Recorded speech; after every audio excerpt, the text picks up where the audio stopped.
ಎಲ್ಲರಿಗೂ ನಮಸ್ಕಾರ. ನಾನು ಸಕಲೇಶಪುರ ಹುಡುಗಿ ಸುನೀತಾ ANS ಯೂಟ್ಯೂಬ್ ಚಾನಲ್ಗೆ ಎಲ್ಲರಿಗೂ ಸ್ವಾಗತ. ಯಾರೆಲ್ಲ ನನ್ನ ವೀಡಿಯೋನ ನೋಡ್ತಿದ್ದೀರಾ ಪ್ಲೀಸ್ ಸಬ್ಸ್ಕ್ರೈಬ್ ಮಾಡ್ಕೊಂಡು ನನ್ನ ವೀಡಿಯೋನ ನೋಡಿ ಸಪೋರ್ಟ್ ಮಾಡಿ. ವಿಡಿಯೋ ಇಷ್ಟ ಆದರೆ ಒಂದು ಲೈಕ್ ಕೊಡಿ.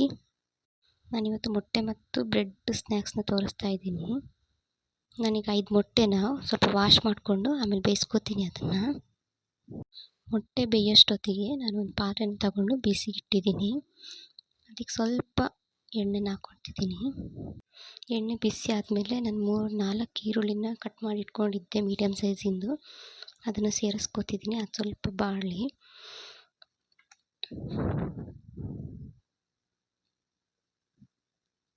ಸ್ವಲ್ಪ ಚೆನ್ನಾಗಿ ಫ್ರೈ ಆಗಬೇಕು. ಅಷ್ಟೊತ್ತಿಗಾಗಲೇ ನಾನು ಸ್ವಲ್ಪ ಬೆಳ್ಳುಳ್ಳಿನ ಸಿಪ್ಪೆ ತೆಗೆದಿಟ್ಕೊಂಡಿದ್ದೆ, ಅದನ್ನು ಅದಕ್ಕೆ ಸೇರಿಸ್ಕೊತಿದ್ದೀನಿ.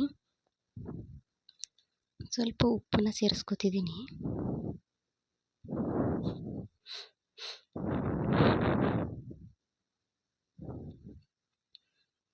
ಇವಾಗ 1 ಟೇಬಲ್ ಸ್ಪೂನಷ್ಟು ಖಾರದ ಪುಡಿ, ಅದರ ಅರ್ಧದಷ್ಟು ಗರಂ ಮಸಾಲ, ಸ್ವಲ್ಪ ಅರಿಶಿನ ಪುಡಿನ ಸೇರಿಸ್ಕೊಂಡು ಮಿಕ್ಸ್ ಮಾಡ್ಕೊತಿದ್ದೀನಿ.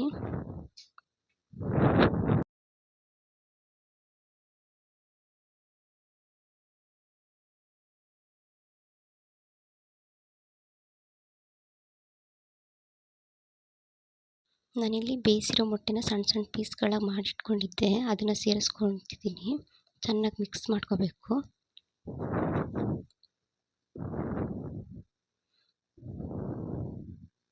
ಇವಾಗ ಇನ್ನೊಂದು ಬೌಲಿಗೆ ನಾನು 2 ಮೊಟ್ಟೆನ ಒಡೆದಾಕೊಂಡಿದ್ದೆ, ಅದಕ್ಕೆ ಸ್ವಲ್ಪ ಕಾಳು ಮೆಣಸಿನ ಪುಡಿ, ಸ್ವಲ್ಪ ಉಪ್ಪು, ಸ್ವಲ್ಪ ಅರಿಶಿನ ಹಾಕ್ಕೊಂಡು ಚೆನ್ನಾಗಿ ಮಿಕ್ಸ್ ಮಾಡ್ಕೊತಿದ್ದೀನಿ.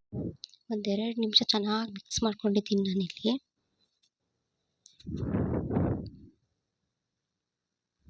ಇವಾಗ ಒಂದು ಬಾಣಲೆಗೆ ಸ್ವಲ್ಪ ಎಣ್ಣೆ ಹಾಕ್ಕೊಂಡು ಬಿಸಿ ಮಾಡೋಕೆ ಇಟ್ಟಿದ್ದೀನಿ. ನಾನಿವಾಗ ಬ್ರೆಡ್ನ ಸ್ವಲ್ಪ ಲಟ್ಟಿಸ್ಕೊಂಡು ಅದರಲ್ಲಿ ಬ್ರೆಡ್ಡಲ್ಲಿ ಸೈಡಲ್ಲಿ ಬ್ರೌನ್ ಕಲರ್ ಇರುತ್ತಲ್ಲ, ಅದನ್ನು ಕಟ್ ಮಾಡಿ ತಕ್ಕೋಬೇಕು. ಬ್ರೆಡ್ಡಲ್ಲಿರೋ ಬ್ರೌನ್ ಕಲರ್ ಪೀಸ್ನ ತೆಗಿಲ್ಲ ಅಂದರೆ ಬ್ರೆಡ್ನ ರೋಲ್ ಮಾಡ್ಕೊಳ್ಳೋದಕ್ಕೆ ಕಷ್ಟ ಆಗುತ್ತೆ. ನನ್ನ ಮಗ ಇಲ್ಲಿ ನಾನು ಏನು ಮಾಡ್ತಾಯಿದ್ದೀನಿ ಅಂತ ನೋಡ್ತಾ ನಿಂತಿದ್ದಾನೆ. ಮೊಟ್ಟೆ ಬೇಯಿಸಿ ರೆಡಿ ಮಾಡಿಟ್ಟಂಥ ಹೂರಣ ನಾನೀಗ ಬ್ರೆಡ್ ಒಳಗಡೆ ಫಿಲ್ ಮಾಡ್ತಿದ್ದೀನಿ.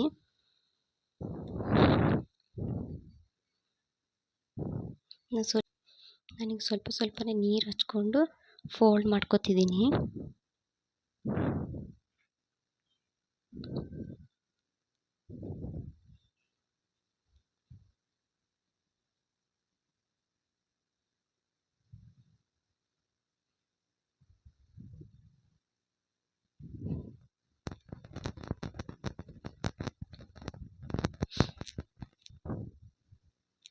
ನಾನಿವಾಗ ಮೊದಲೇ ಮೊಟ್ಟೆನ ಒಡೆದು ರೆಡಿ ಮಾಡಿಟ್ಕೊಂಡಿದ್ನಲ್ಲ, ಅದರೊಳಗಡೆ ಅದ್ಬಿಟ್ಟು ಇವಾಗ ಎಣ್ಣೆ ಒಳಗಡೆ ಹಾಕ್ಕೋತಿದ್ದೀನಿ.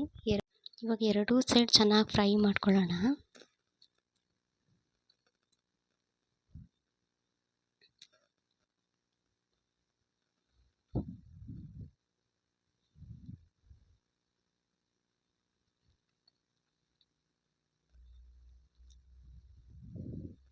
ಇವಾಗ ಬ್ರೆಡ್ ಮತ್ತು ಮೊಟ್ಟೆಯ ಸ್ನ್ಯಾಕ್ಸ್ ರೆಡಿಯಾಗಿದೆ. ನನ್ನ ವಿಡಿಯೋ ನೋಡಿದ ಎಲ್ಲರಿಗೂ ಧನ್ಯವಾದಗಳು.